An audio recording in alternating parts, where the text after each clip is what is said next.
نيويورك. نيويورك إحدى أكثر المناطق الحضرية كثافة في العالم وأكبرها في الولايات المتحدة.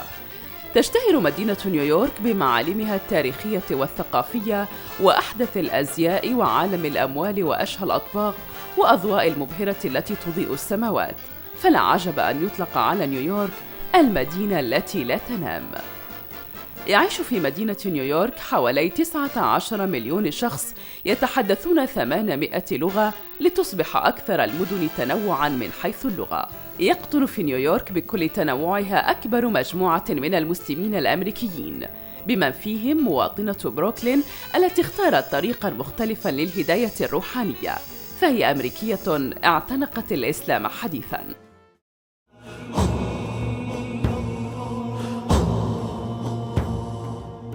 الله الله الله الله الله الله الله الله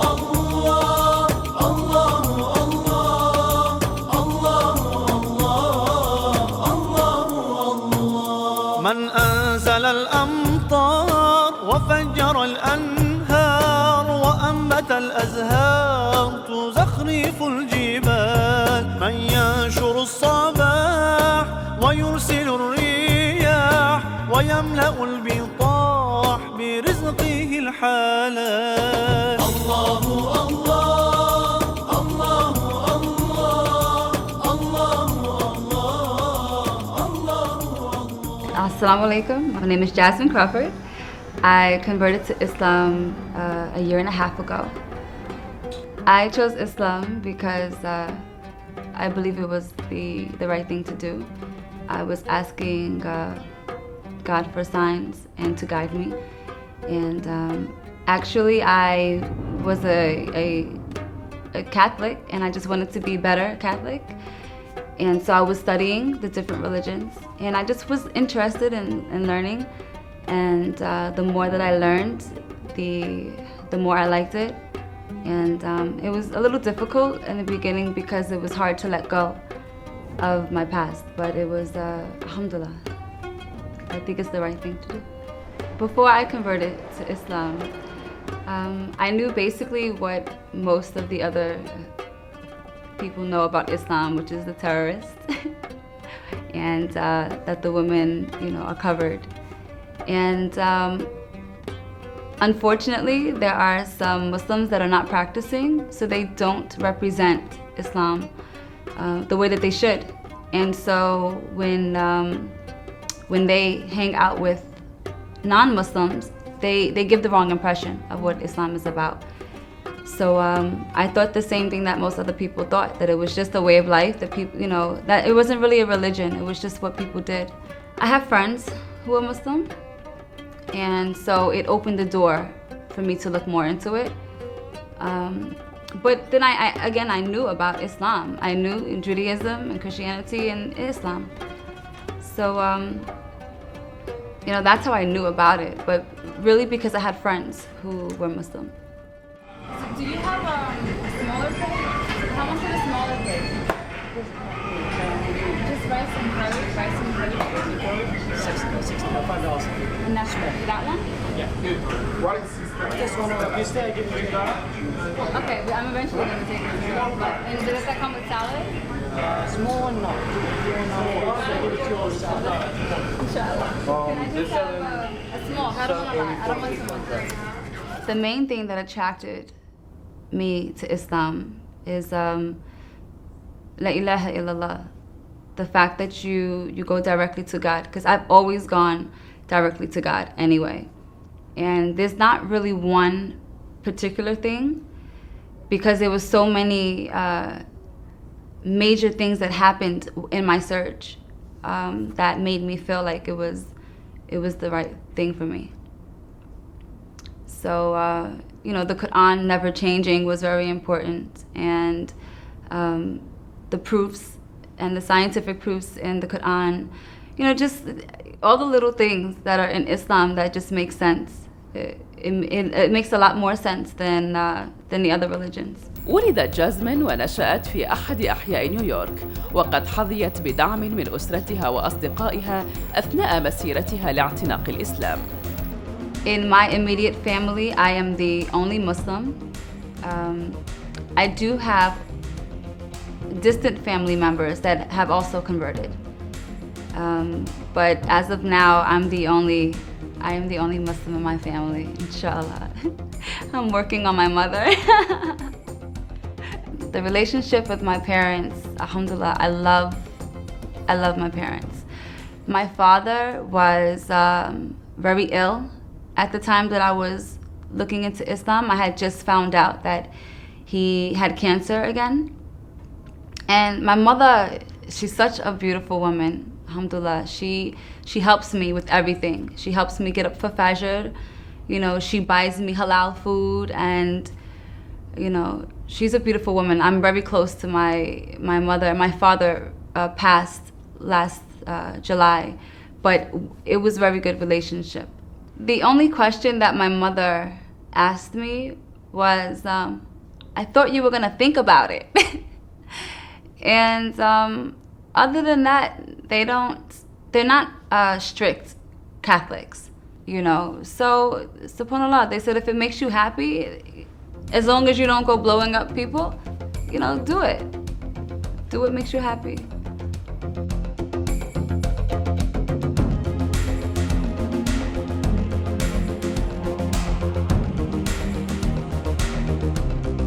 Since I've become Muslim, I have not lost any friends, not that I know of.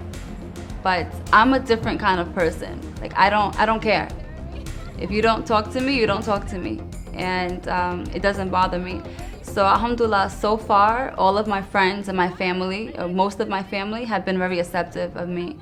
And they're okay with me. And I haven't had too many problems as of yet. إن تنوع المجتمع الإسلامي في مدينة نيويورك لا يوجد إلا في الولايات المتحدة، فهناك ما يزيد على 175 مسجداً، ومجتمع يقدر تعداده بحوالي 600 ألف، وهو أحد أسرع المجتمعات الدينية نمواً في مدينة نيويورك.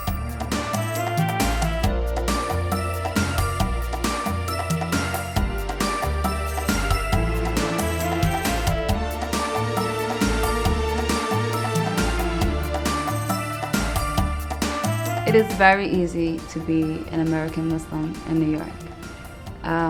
As long as you are confident and secure in yourself. And the style, you know, people think that this is just my style. They don't realize that I'm Muslim because if you see what people wear outside today, they throw on all types of things. So some people don't even realize that I'm Muslim. But a lot of people ask me questions. And I've noticed that people are actually very kind to me. It's not as bad as I thought it was gonna be. In New York, I think it is fairly easy to find what you're looking for the most part. I'm sure in other states and cities, it's probably a lot more difficult, but we have halal on every corner, basically. So it's pretty easy. I've been eating a lot of fish lately, but I think it's very convenient to be a convert and a Muslim in New York City. أثناء مسيرة جازمين لاعتناق الإسلام عثرت على مركز مكة في قلب مدينة نيويورك، وقد قضت ما يقرب من عامين تدرس قيم الإسلام في المركز وتتولى العديد من الأدوار. من هذه الأدوار الإعداد للمناسبات الخاصة. Mecca is the Muslim Education and Convert Center of America. It is a non-profit organization. We offer classes. We have a new Muslim program, which shows new Muslims, you know, how to pray and all the basics that you need to be a Muslim. You know, when you convert, it could be very frightening and overwhelming. And you know, you take your shahada and then that's it. You know, you go by yourself and you have no one to help you. So you come here, you take classes with other students who are also looking into Islam, with qualified teachers who have studied abroad with scholars.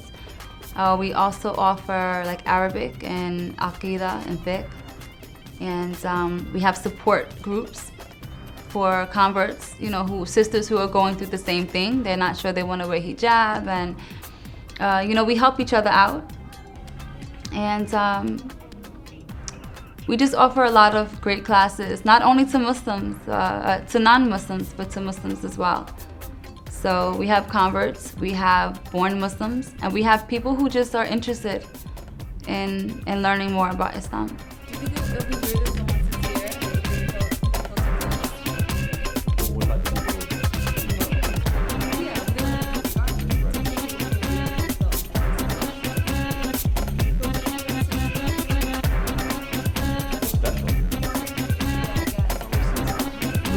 We do offer support for non-Muslims, rather for Muslims when they convert.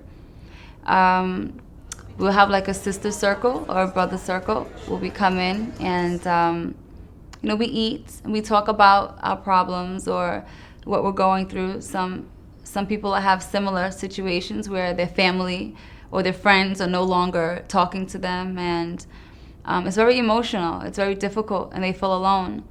And you know, we all have a connection here.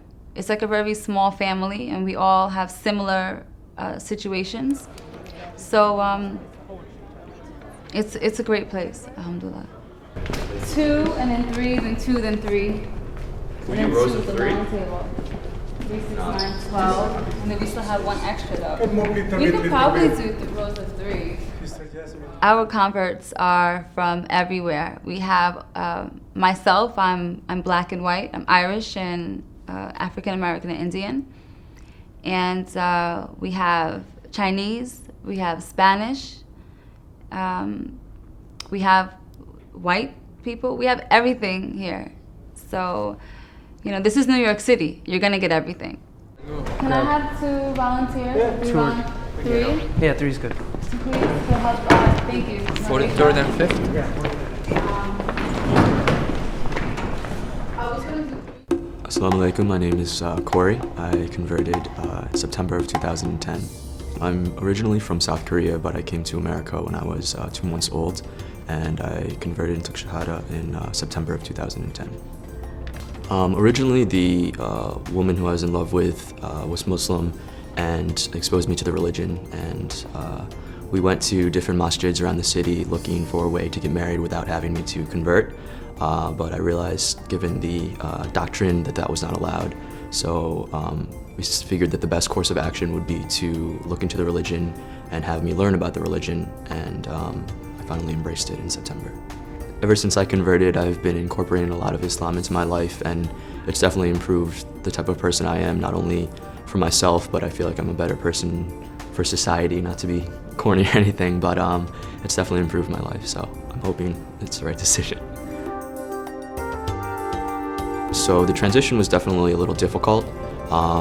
There are a lot of friends that I don't really interact with anymore because that's what they do on a consistent basis, and that's not something that I'm trying to surround myself with. So it's definitely been a tough transition, but I mean, again, fortunately, there's a place like the Mecca Center that provides you with a community of converts who are, I guess, struggling with a similar situation and going through the same things that you're going through, and I guess you can sort of bond over those common struggles. I have been praying 5 times a day. Fortunately, I have a place like the Mecca Center because I've been able to take classes on a weekly basis, learn Qur'an, and I'm learning Arabic with one of the teachers here who's teaching me different surahs and the alphabet, and trying to incorporate as much Islamic knowledge as possible.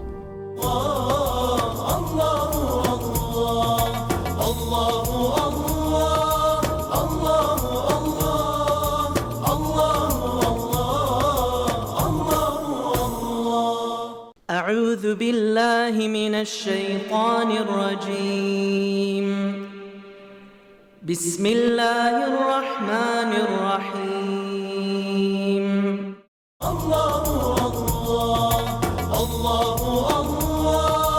الله الله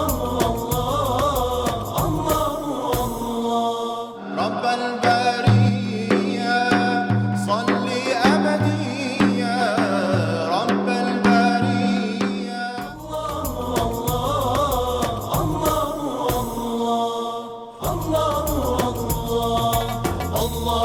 الله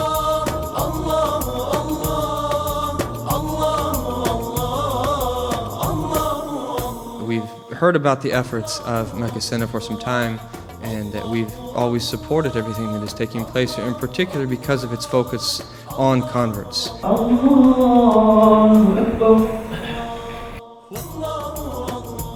So tell the old world that the new world has always been and will always be waiting to be discovered. There is no science or no knowledge in Islam that has a greater importance than al-Iman, to have the faith. In fact, having al-Iman is the greatest ni'mah of Allah Tabaraka wa Ta'ala on His slaves. I became a Muslim about 30 years ago. I am from Atlantic City, New Jersey, born here in America. And in around 1980, I embraced Islam as a kid, as a youngster. Islam represented a form of justice. And the area where I grew up, there was a lot of injustice, racism, classism, and Islam represented a balance in all of those things. And the Muslims, they seemed to be a people who treated everyone equal, everyone just, and that was attractive to me. So I began to follow and listen and learn, and ultimately I embraced Islam. Here at Mecca, we have several classes in the different Islamic sciences. As for myself, I teach the classes which deal with al-Aqidah, or the science of Islamic belief, al-Fiqh, which deals with the Islamic rules of how to pray, how to fast, pay charity, and matters to that, as well as the science of at-Tazkiyah, or at-Tasawwuf, which is the spiritual aspect, some may say Sufism, which is the spiritual aspect of the religion that works with the inward state of the human being, not just the outward part. So these are my classes here that I teach, which are the main core classes as far as religious instruction. My born name is David Johnson, and people call me Dawood, so Dawood Johnson. I became a Muslim in 1995 when I started practicing Islam. I started learning about Islam in college. Didn't grow up particularly religious. My family is Christian. We went to church sometimes, but we weren't forced, to be Christian or learn particularly anything. So I was just looking for something for myself to really grab onto, because I always believed in God. And I just started reading. Somebody gave me a copy of the Qur'an, and I read it, and it made a lot of sense to me. I used to go and talk to a person who was an imam when I was in college in Nashville, Tennessee. That's where I went to college, at Tennessee State University. And we used to go talk to him and a friend of mine after Jummah every Friday. He would tell us about Islam, slowly, and then eventually I just embraced it for myself. This particular class is Introduction to Hadith Science. But I've taken a lot of classes here. I've been coming here for about a year. I've studied Aqidah, the beliefs. We have different little seminars and stuff where we learned about prophetic medicine, all kinds of classes. So Arabic, I've taken Arabic classes here too. So basically everything that we have here at Mecca is used from the donation money. So it's a non-profit organization, and this is where the money goes, and the classes for the students, and paying the teachers as well. And yeah, this is basically where all the money is going, and also for the space that we're using for rent. So, okay, so let's put me on camera that I can't get the bread out, right? And it doesn't want to come out right now, of course. It's camera shy, it doesn't want to come out.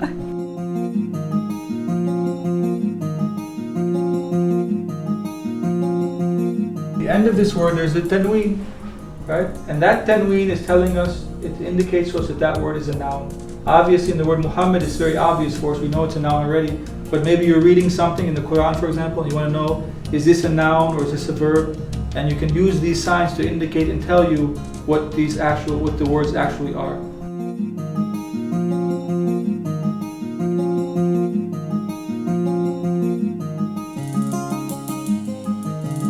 So al-khafd or al-jar, for example, if we look at the word Bismillahi, right?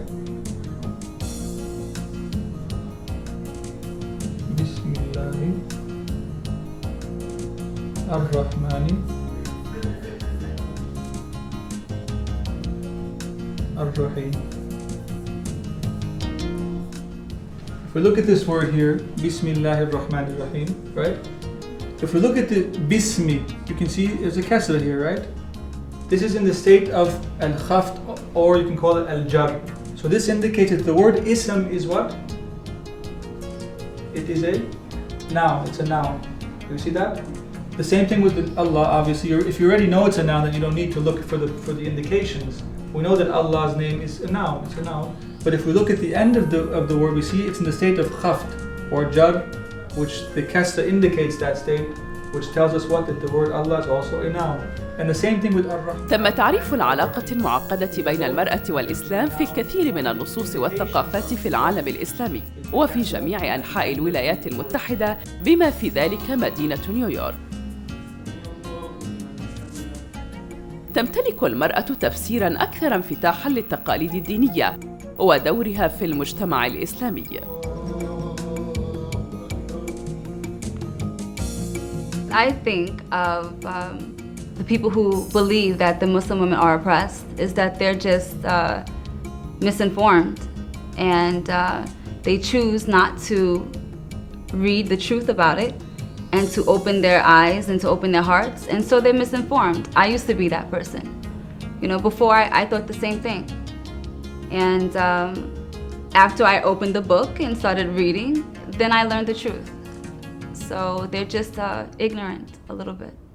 I chose to wear the veil actually before I converted because in the Bible also it says that you should cover. And at the time that I was looking into the religions, it was very deep for me. It was very, very strong, and it was my way of saying, you know, I don't want to talk to nobody. I just want to, I just need to find God right now, you know. So I had already covered my head because even in the Bible and even in Judaism, so it didn't matter which religion I chose, either way I was gonna have to do it. So I just went ahead and did that part. So we have limitations on our clothing, on what we can wear. You know, something simple as you just wanna throw on a shirt and some jeans and throw your hair in a ponytail and go, and you can't. And it's not easy always to just walk outside and you know, put a scarf on your head and make sure everything is covered, you know. I think that's the biggest challenge is abiding to the rules of hijab, of to cover as a modest woman. يؤمن معظم المسلمين أنه يتعين ارتداء الحجاب في جميع الأوقات، إلا أن آخرين يؤمنون أن ارتداء الحجاب حرية شخصية. I was born Muslim. I was born in Ghana, and the town that I come from is predominantly Muslim. I come from a pretty religious background, but I'm not sure if this is where culture kind of clashes with religious practices or religious rules. In Ghana, where I'm from, there are people who cover, but then there are people who don't cover. It's not as if you stand out, or it's not as if it's something weird for you not to cover. And I know that those people who do cover aren't judgmental. Like, you know, there's times where I've felt judged here in America, but I know that, like, in Ghana, those people who do cover aren't judgmental of those that don't. And for the most part, you're expected to wear something on your head. So not necessarily full out being covered. You're expected to wear something on your head once you're married, because that's a way of symbolizing that you're no longer single. It's kind of like our version of the engagement ring. But other than that, I don't know, it was just the culture that I was raised in, and I've never kind of felt this imperative to cover. It's not like with prayer, like when I don't pray, I feel really weird. I know I have to pray. When I don't cover, I don't feel the same sense of urgency. So I guess it's kind of a cultural thing for me. To have a friend who is Muslim and does not cover is, to me, the same as myself who chose to cover. I think it's I don't want to say I think it's a personal choice. It's something I'm still looking into. I'm not a scholar. And people tell me the ruling is you have to cover, but personally in my heart, I don't know that I feel it's haram if you don't cover. So this is between her and Allah, you know? I do this. Sweet. Well, you know, I don't do things because other people do things. I do this because I want to do this. You know, if I did things because other people, I would never have converted. I would have stayed Catholic. I would have stayed going out and drinking and doing the things that I was doing before. I do this because of me. I put this on because I felt like putting it on. Maybe one day I might, you know, learn more and say it's not necessary and take it off. Because some days I feel like it draws more attention to me. You know, people still talk to me. Brothers still look at me. They respect me differently, and to me this is just a badge that tells people I'm a Muslim sister. I do see the importance in it though. I do believe it's very important. I personally think it's beautiful. I think it's very beautiful. I feel different in hijab. And to me, it reminds me of my duties, of what I need to do, you know, and it reminds you how to act in public because you constantly have it on. It is a uniform. And it is modest. So I think it's important, but I don't think it's the most important thing. I'm positive that I made the right choice to Islam because of the signs that I received the day that I chose to convert. So I asked Allah to please, I need a sign. I need something to know what am I choosing here? And I received the sign. And you know, again, my father was very ill, so naturally it made me more in touch with God because I was losing my father. And he's helped me a lot with that. You know, Allah made it he answered my du'as always. So I feel a lot more connected to Allah now. And you know, sometimes I don't have doubt. Sometimes I get frustrated with myself and frustrated with the limitations that we have. But alhamdulillah, I know that I made the right choice. If there was one message I had to people who are interested in Islam, I would say that they should go out and actually read the materials and educate themselves with Islamic knowledge. I think people are quick to use the media or television and sort of just hear these sort of tidbits of what Islam is. And without really delving into the text, it's very easy to fall into the trap to think that all Muslims are terrorists or all these other sort of preconceived notions. So I guess the message would be to just go out and educate yourself and try to find a teacher that will help you learn the religion. I would say if I have a message for anyone who's considering Islam, go to Allah only. Go within your heart and cry. If you need to cry, cry. And Allah will answer you. And whatever sign you need or whatever it is specifically for you, Allah will provide it for you. I know because it happened for me and many other people. So you do not need to speak to an imam or a sheikh or a priest or a rabbi. You need to speak to Allah. That's it. There's only one that you need to go to get your answer, and Allah will guide you and Allah will put it in your heart, and before you know it, you will see, right in front of your face what you need to do. And then when you feel the peace, you feel the peace, and you should not be afraid that you'll fail because you're not ready to wear hijab. You take your time. The most important thing is La ilaha illallah Muhammadur Rasulullah and praying, Everything after that, it comes, inshallah.